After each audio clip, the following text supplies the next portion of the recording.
నమస్కారం ఘంటారావానికి స్వాగతం. ముందుగా ప్రధానాంశాలు. టీటీడీ ఈవో ధర్మారెడ్డి డిప్యుటేషన్ మరోసారి పొడిగింపు. పురంధేశ్వరి ఆరోపణలను పట్టించుకోని రక్షణ శాఖ.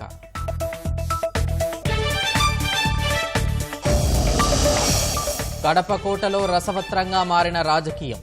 క్రిస్టియన్లు మైనార్టీల ఓట్లపై అనిల్ కుమార్ వల.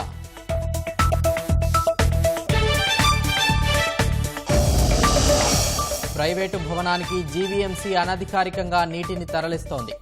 ఐఏఎస్ శ్రీలక్ష్మి ఆదేశాలతోనే జరుగుతోందన్న మూర్తి యాదవ్. ప్రభుత్వం రోగుల సమాచారం సేకరిస్తోందన్న ఐఎంఏ. తీసుకోవడంపై పలు అనుమానాలు ఉన్నాయని వెల్లడి.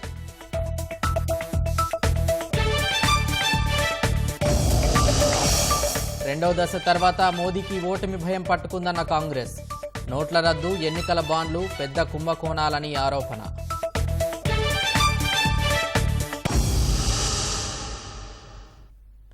టీటీడీ ఈవో ధర్మారెడ్డి డిప్యుటేషన్ను కేంద్రం మరోసారి పొడిగించింది. జూన్ 30 వరకు ఈవోగా కొనసాగేలా ఉత్తర్వులిచ్చింది. సీఎం జగన్కు అనుకూలంగా వ్యవహరిస్తున్నారని, ఆయన్ను తక్షణం బదిలీ చేయాలని ఈసీకి భాజపా రాష్ట్ర అధ్యక్షురాలు పురంధేశ్వరి ఇటీవల ఫిర్యాదు చేశారు. కానీ వీటిని పట్టించుకొని కేంద్ర రక్షణ శాఖ ఆయన డిప్యుటేషన్ను పొడిగించాలని సీఎం జగన్కు లేఖ రాసిన వెంటనే ఆమోదముద్ర వేసింది. రాష్ట్ర ప్రభుత్వ ప్రధాన కార్యదర్శి జవహర్ రెడ్డి, డీజీపీ రాజేంద్రనాథ్ రెడ్డిలు అధికార పార్టీకి కొమ్ము కాస్తున్నారని, వారు ఆ పోస్టుల్లో కొనసాగితే రాష్ట్రంలో ఎన్నికలు స్వేచ్ఛగా, పారదర్శకంగా జరగవని, వారిని తక్షణం బదిలీ చేయాలని విపక్ష పార్టీలన్నీ నెత్తినోరు కొట్టుకుంటున్నా ఈసీ పట్టించుకోలేదు. కానీ ఇండియన్ డిఫెన్స్ ఎస్టేట్స్ సర్వీస్కు చెందిన ఏవి ధర్మారెడ్డి అనే అధికారి తిరుమల తిరుపతి దేవస్థానం కార్యనిర్వహణ అధికారిగా లేకపోతే వ్యవస్థ మొత్తం అస్తవ్యస్తమైపోతోందని, భక్తులకు దర్శనాలు చేయించడమే కష్టమవుతుందని సీఎం జగన్ ఒక లేఖ రాసిందే తడువు మరో మాటే లేకుండా డిప్యుటేషన్ గడువు పొడిగిస్తూ కేంద్ర ప్రభుత్వం శనివారం ఉత్తర్వులు జారీ చేసేసింది. ధర్మారెడ్డి డిప్యుటేషన్ మే 14తో ముగుస్తుండగా ఈ ఏడాది జూన్ 30న ఆయన పదవీ విరమణ చేసేంత వరకు టీటీడీ ఈవోగా కొనసాగేలా 6 వారాల పాటు గడువు పొడిగించింది. రాష్ట్రంలో ప్రస్తుతం నెలకొన్న పరిస్థితులకు ఈ పరిణామం అద్దం పడుతోంది. రాష్ట్రంలో పదుల సంఖ్యలో సీనియర్ ఐఏఎస్ అధికారులుండగా వారందరినీ కాదని డిఫెన్స్ ఎస్టేట్ సర్వీస్ కు చెందిన ఒక అధికారిని డిప్యుటేషన్ పై తీసుకువచ్చి అత్యంత కీలకమైన టీటీడీ ఈవో పోస్టు కట్టబెట్టడమే అభ్యంతరకరమైతే, ఆయన లేకపోతే అసలు తిరుమల స్తంభించిపోతుందన్నట్లుగా డిప్యుటేషన్ను పొడిగించడం ఆశ్చర్యం కలిగిస్తోంది. టీటీడీ ఈవోగా టీటీడీ పరిధిలోని పలు సంస్థలకు డైరెక్టర్గా ఏకకాలంలో వివిధ పోస్టులు నిర్వహిస్తూ సర్వాధికారాలు తన చేతిలో పెట్టుకుని చక్రం తిప్పుతున్న ధర్మారెడ్డి సీఎం జగన్కు అత్యంత సన్నిహితుడు. జగన్కు ధర్మారెడ్డి నమ్మిన బంటని, ఆయన ఢిల్లీ స్థాయిలో తనకున్న పరిచయాలతో పనులు చేసి పెడతారని, కేంద్ర ఎన్నికల సంఘం వంటి సంస్థల్లోనూ పలుకుబడి ఉపయోగిస్తారని, అతి సున్నితమైన వ్యవహారాల్ని కూడా సీఎం కోసం సునాయాసంగా చక్కబెడతారనే పేరుంది. ధర్మారెడ్డి టీటీడీ ఈవోగా కొనసాగితే ఆ ప్రభావం ఎన్నికలపై పడుతుందని, ఆయన్ను తక్షణం బదిలీ చేయాలని కేంద్ర ఎన్నికల సంఘానికి భాజపా రాష్ట్ర అధ్యక్షురాలు పురంధేశ్వరి ఇటీవల ఫిర్యాదు చేశారు. కానీ కేంద్ర రక్షణ శాఖ మాత్రం ఆయన డిప్యుటేషన్ను పొడిగించి ఈవోగా కొనసాగేందుకు వెసులుబాటు కల్పించింది. ధర్మారెడ్డికి కేంద్ర ప్రభుత్వం ఇదివరకే పొడిగించిన 2 ఏళ్ల డిప్యుటేషన్ గడువు వచ్చే నెల 14తో ముగుస్తోంది. ఈ ఏడాది జూన్ 30న ఆయన పదవీ విరమణ చేయాల్సి ఉంది. లెక్క ప్రకారం ఆయన మే 14న కేంద్ర సర్వీస్కు తిరిగి వెళ్లిపోవాలి.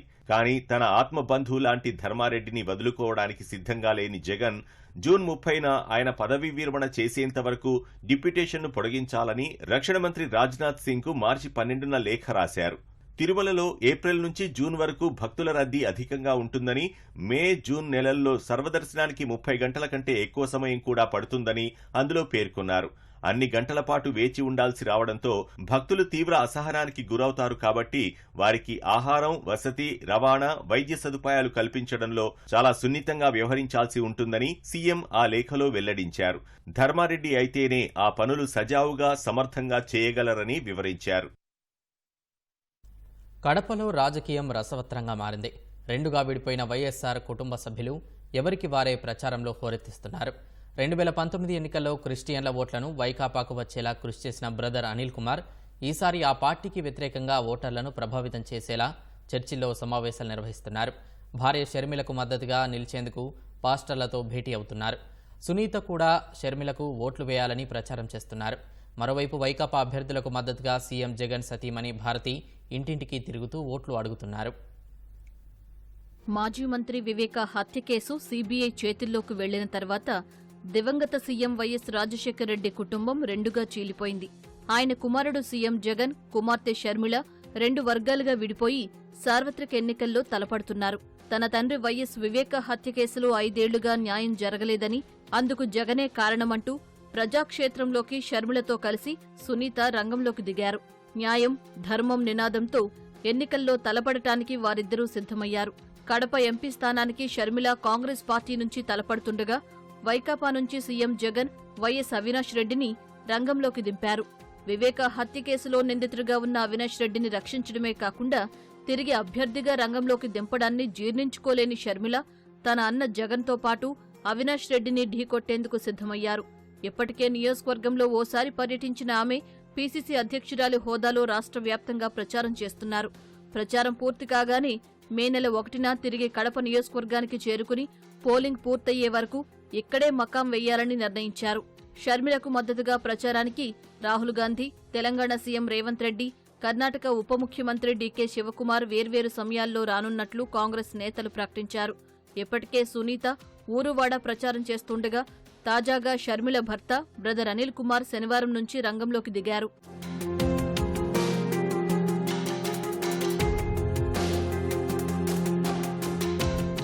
క్రైస్తవ మత ప్రబోధకుడిగా పేరు తెచ్చుకున్న షర్మిల భర్త బ్రదర్ అనిల్ కుమార్ 2019 ఎన్నికల్లో రాష్ట్రమంతా తిరిగి వైకాపాకు మద్దతుగా క్రిస్టియన్లను కూడగట్టే ప్రయత్నం చేసి విజయవంతమయ్యారు.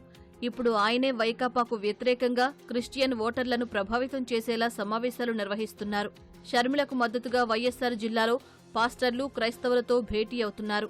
కడపలోని పలు చర్చిల్లో ఆదివారం జరిగిన మత ప్రార్థనల్లో పాల్గొన్న ఆయన ధైర్యంగా ఉంటే యేసుక్రీస్తు అండగా ఉంటారని పిలుపునిచ్చారు.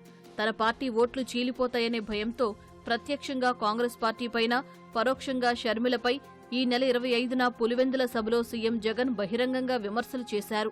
సీఎం అనుమానాలు నిజం చేసేలా brother Anil Kumar Christian minority ఓటర్లను తమ వైపు తిప్పుకునే ప్రయత్నాలు ముమ్మరం చేశారు. ప్రొద్దుటూరులో శనివారం ఆయన పాస్టర్లతో సమావేశమై దిశానిర్దేశం చేశారు. బహిరంగంగా ఓట్లు అడగకపోయినప్పటికీ పాస్టర్లు మాత్రం మనమంతా హస్తం గుర్తుకు ఓటెయ్యాలని కోరడం వినిపించింది. కడపలో జరిగిన ఓ చర్చిలో బోధనలు చేస్తూ తప్పు చేసిన వారికి శిక్ష తప్పదని క్రీస్తు సందేశాన్ని వినిపించారు. మా కుటుంబంలో జరిగిన ఘటనల కారణంగా కొన్ని సంవత్సరాలుగా బాధపడుతున్నామని, న్యాయం కోసం పోరాడుతున్నామని అన్నారు. న్యాయం జరగాలని, జరిగి తీరుతుందని ఆవేశపూరితంగా ప్రసంగించారు.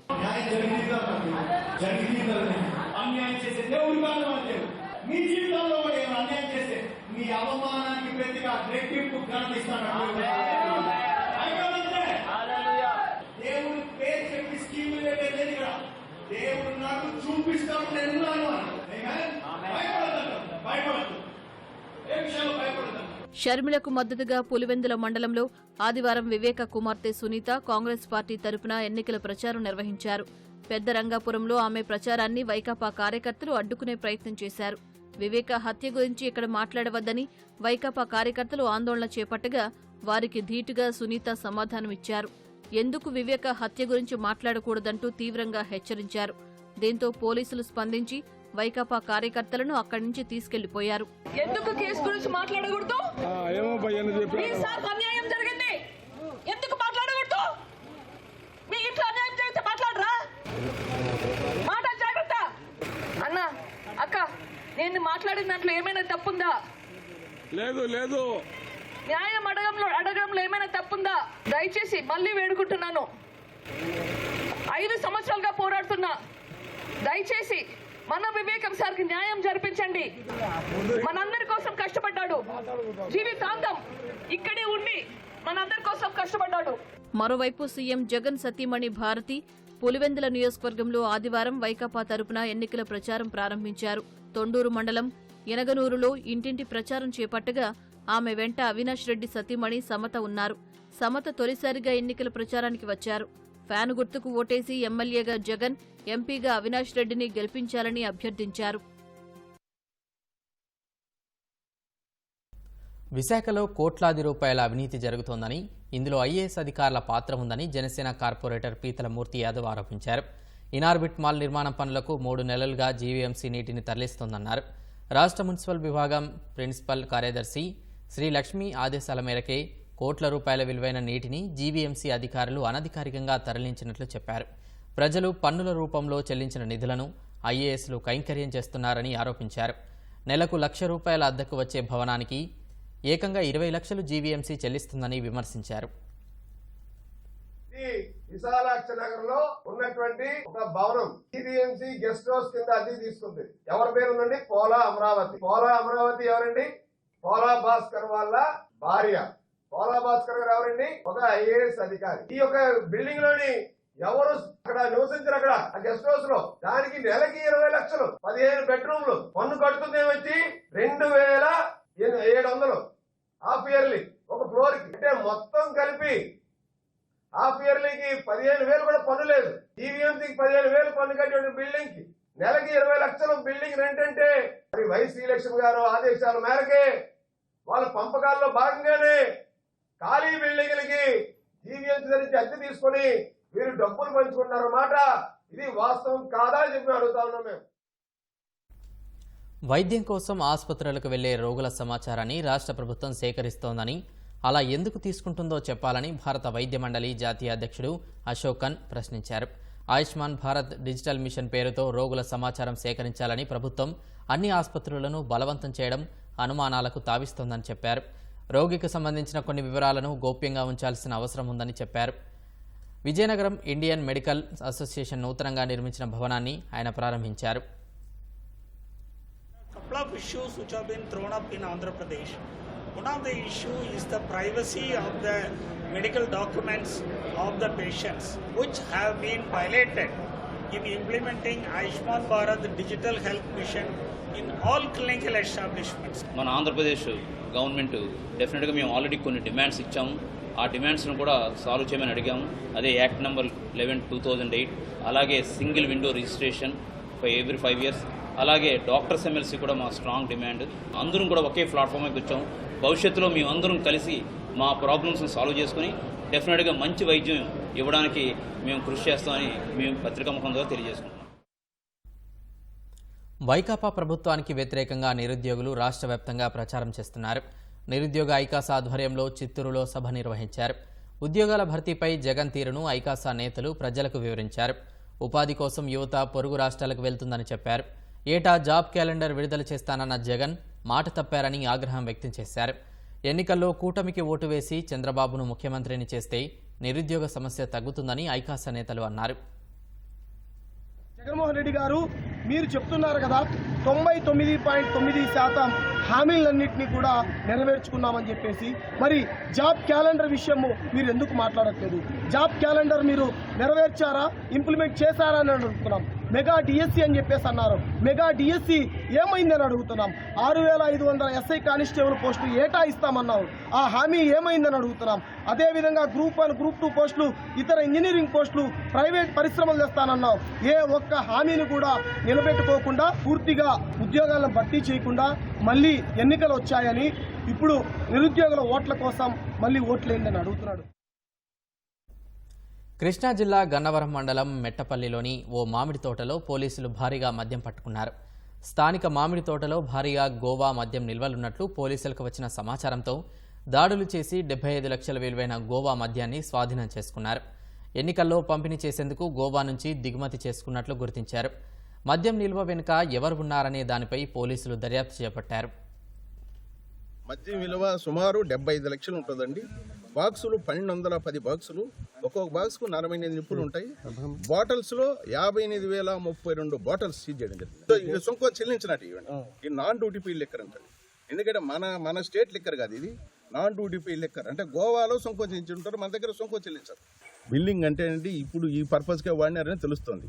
ఎందుకంటే మామిడి తోటలో బిల్డింగ్ ఉంది, అబాండన్డ్ అన్యూజ్డ్ హౌస్. అది జనరల్గా స్మగ్లర్స్ ఈ ఎలక్షన్స్ టైంలో వాడేది ఇటువంటి బిల్డింగ్సే వాడతారండి, అబాండన్ హౌసెస్ అంటాం. తోట యజమాని విజయవాడలో ఉంటున్నాడు. ఈ తోట కూడా ఆయన పేరు మీద ఉంది, దుర్గాప్రసాద్ గారని. ఇక్కడ ఈ వాచ్మెన్ మాత్రం ఉంటున్నాడు, వామనాచార్య. ఎవరిని అదుపులో తీసుకున్నారు? అన్నీ కూడా ఇన్వెస్టిగేషన్, ఇద్దరిని అదుపులో తీసుకున్నాం, ఇద్దరిని అరెస్ట్ చేసాం. ఇవన్నీ కూడా ఇన్వెస్టిగేషన్లో తేలుతాయండి, దర్యాప్తులో తేలుతాయి. ఎన్నికల్లో డబ్బు రౌడీయిజం అండతో మళ్లీ అధికారంలోకి రావాలని నర్సరావుపేట వైకాపా ఎమ్మెల్యే గోపిరెడ్డి శ్రీనివాసరెడ్డి ప్రయత్నిస్తున్నారని తెలుగుదేశం అభ్యర్థి చెదలవాడ అరవిందబాబు కుమార్తె అమూల్య దుయ్యబట్టారు. నర్సరావుపేటలోని 21వ వార్డులో ఎన్నికల ప్రచారం నిర్వహించిన అమూల్య గడిచిన 5 ఏళ్లుగా తన తండ్రి అరవిందబాబు పడ్డ కష్టాన్ని గుర్తు చేసుకుని భావోద్వేగానికి గురయ్యారు. పిల్లల భవిష్యత్తును పక్కన పెట్టి ప్రజల కోసం తన తండ్రి నిలబడ్డారని అన్నారు. అవినీతిపరుడైన ఎమ్మెల్యే గోపిరెడ్డి శ్రీనివాసరెడ్డిని ఎన్నికల్లో అందరూ కలిసికట్టుగా ఎదుర్కోవాలని పిలుపునిచ్చారు.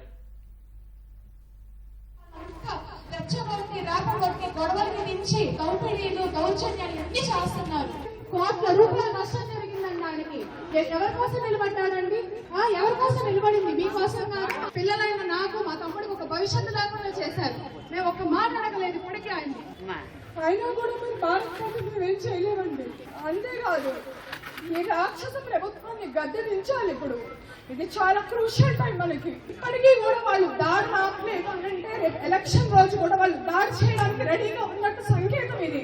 మనందరం కలిసికట్టుగా పోరాడాలి. ఈ టైంలో కూడా ఇప్పుడు కూడా పోరాడకపోతే మీరు ఆలోచించాలమ్మా, ఆడబిడ్డలు అయ్యి మనము ఒక నిండు ప్రాణానికి ప్రాణం పోసే శక్తి దేవుడు మనకి ఇచ్చాడు.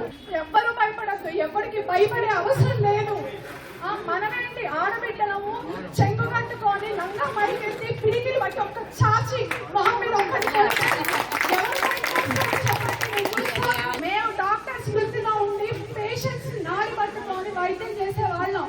ఈ రోజు రోడ్డు మీదకి వచ్చి ఆవేశంతో మాట్లాడుతున్నాం. మా కంట నీరు తెప్పిస్తున్నారు. ఎందుకు ఆలోచించండి ఒకసారి. డెమోక్రటిక్ కంట్రీలో మీకు ఒక రైట్ ఉంది.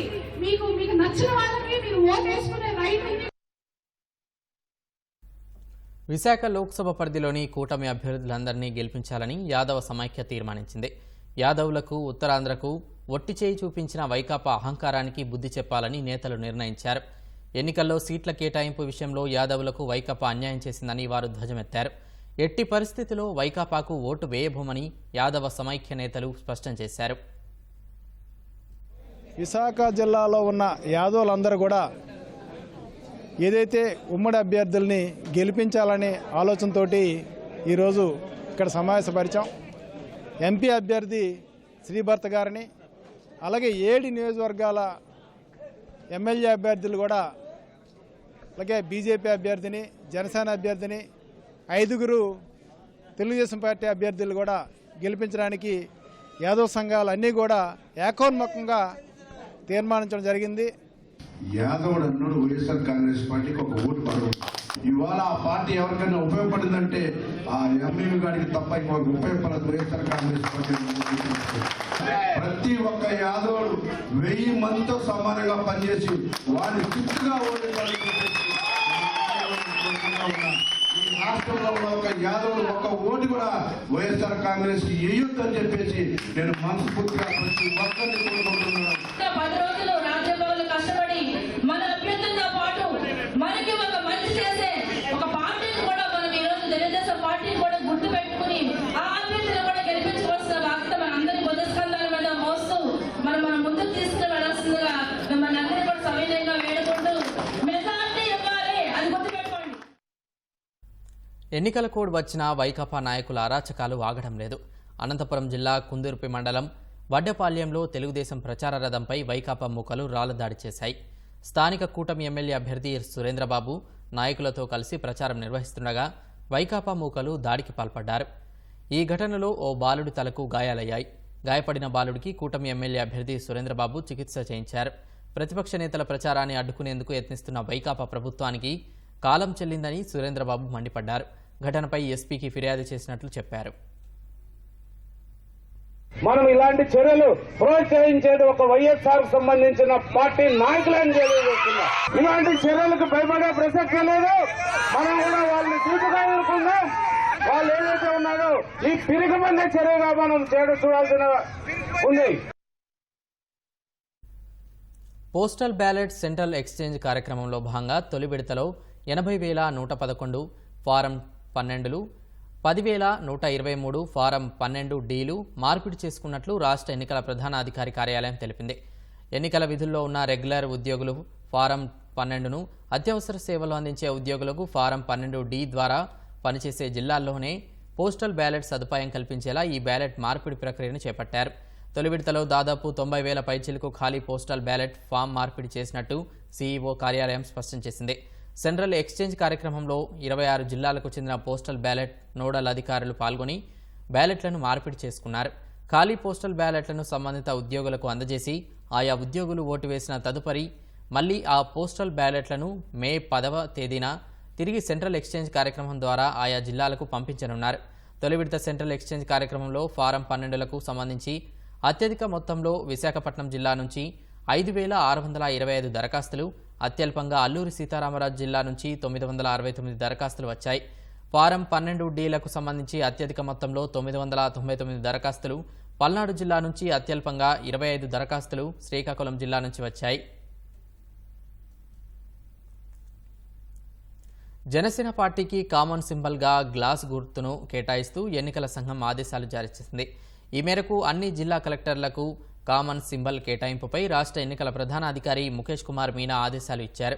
కేంద్ర ఎన్నికల సంఘం ఇచ్చిన సూచనల మేరకు రాష్ట్ర వ్యాప్తంగా అన్ని నియోజకవర్గాల్లోనూ జనసేన పార్టీకే గ్లాస్ గుర్తు కేటాయించేలా ఈ ఆదేశాలు జారీ అయ్యాయి. జనసేన పోటీ చేయని స్థానాల్లో ఆ గుర్తును ఎవరికీ కేటాయించారు. మరోవైపు సిబిఐ మాజీ జేడీ లక్ష్మీనారాయణ అధ్యక్షుడిగా ఉన్న జై భారత్ నేషనల్ పార్టీకి టార్చ్ లైట్ గుర్తు, రామచంద్ర యాదవ్ అధ్యక్షుడిగా ఉన్న బీసీవై పార్టీకి చెరకు రైతు గుర్తు, మరో 35 పార్టీలకు అన్ని నియోజకవర్గాల్లోనూ కామన్ సింబల్ వర్తింపజేసేలా ఉత్తర్వులిచ్చారు. షెడ్యూల్ విడుదల కంటే ముందు గ్లాస్ గుర్తును ఈసీ ఫ్రీ సింబల్స్ జాబితాలో పేర్కొంది. ప్రస్తుతం ఈ గుర్తును జనసేనకు మాత్రమే కేటాయించేలా ఉత్తర్వులిచ్చారు.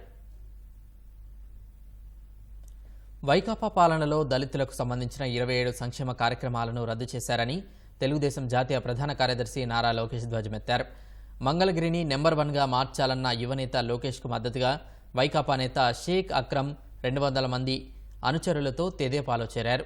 దేశ చరిత్రలోనే మొదటిసారిగా దళితుడైన జీఎంసీ బాలయోగిని లోక్సభ స్పీకర్గా చేసిన ఘనత తెలుగుదేశందని పేర్కొన్నారు. ఉమ్మడి రాష్ట్రంలో ప్రతిభా భారతిని శాసనసభ స్పీకర్గా చేశామని గుర్తు చేశారు. మైనార్టీలో పేదలు ఎక్కువగా ఉన్నారని, తెదేపా ప్రభుత్వంలో ముస్లిం మైనార్టీల కోసం రంజాన్ తోఫా, దుల్హాన్, హాజ్ యాత్రకు సబ్సిడీ, రంజాన్ సమయంలో మసీదులకు రంగుల కోసం నిధులు, షాదీఖానాల నిర్మాణం, విదేశీ విద్య, ఫీజు రియంబర్స్మెంట్ వంటి అనేక కార్యక్రమాలను చేపట్టామని తెలిపారు. జగన్ వచ్చాక అవన్నీ రద్దు చేశారని మండిపడ్డారు.